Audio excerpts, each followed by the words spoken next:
Photo taken on July 5, 2022, shows a white band of dried rocks around Lake Mead near Echo Bay in Nevada, the United States. Surrounded by a white band of dried rocks, the vast drop in water levels is visible this week at Lake Mead, the biggest reservoir in the United States, which has been shrinking amid a two-decade-long megadrought. The bathtub ring around the drought-stricken lake, on the Arizona-Nevada border and over 40 kilometers east of Las Vegas, is made of minerals deposited on the rock walls when the lake's water level was higher.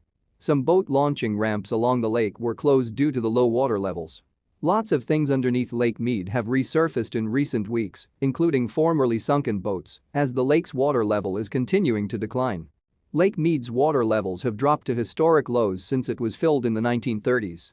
As of Thursday night, the water in the lake, formed by the Hoover Dam on the Colorado River, was around 1,042.3 feet above sea level, a decline of more than 43 feet from 1,085.95 feet by the end of January 2021, according to data from the U.S. Bureau of Reclamation. The highest recorded level of the lake was in 1983 when it was 1,225 feet above sea level. The U.S. Bureau of Reclamation's 24-month outlook released last month said it was forecasting the most probable lake level would be 1,014.86 feet by September 2023. Lake Mead currently provides municipal water for the cities of Las Vegas, Henderson, North Las Vegas, and Boulder City, as well as municipal and industrial water and irrigation water for downstream users, according to the U.S. National Park Service. Altogether, about 25 million people rely on water from Lake Mead, and it is unlikely that the Southwest could have developed as it has without it, said the agency in an overview of the lake on its official website. The lake is nearing dead pool status, NBC, a major broadcasting television network in the country, noted in a report last month.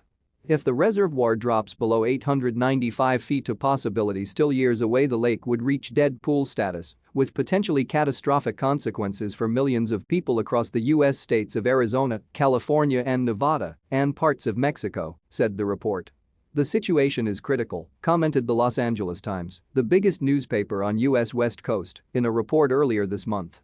If the lake's surface drops another 150 feet, there will not be enough water flowing through Hoover Dam to supply large metropolitan centers downstream, including Las Vegas, Phoenix, Los Angeles and San Diego, explained the newspaper, adding that, when that happens, Lake Mead will be a dead pool.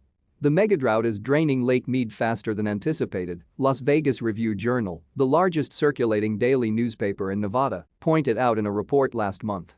Water shortages and demand on the Colorado River Basin will require reductions in water use of 2 million to 4 million acre-feet in 2023 to preserve critical levels, said the report, citing Bureau of Reclamation Commissioner Camille Kalimlam-Taunton.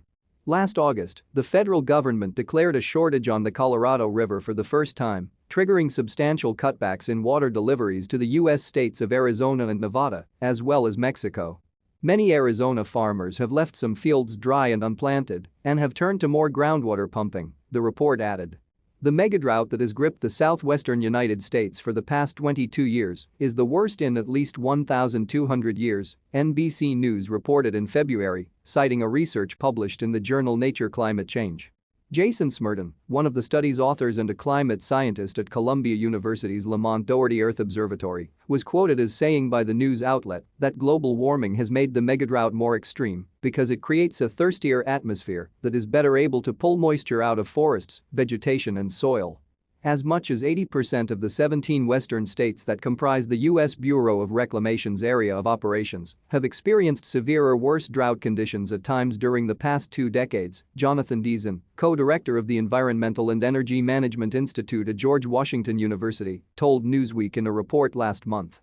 While the Colorado River has been affected by previous droughts, a warming climate is predicted to alter the water cycle in new ways. Long-range climate predictions are for warmer winter temperatures in the southwest, less snowpack in the Rocky Mountains, and less melted snow able to find its way into the Colorado River, the U.S. National Park Service noted on its website.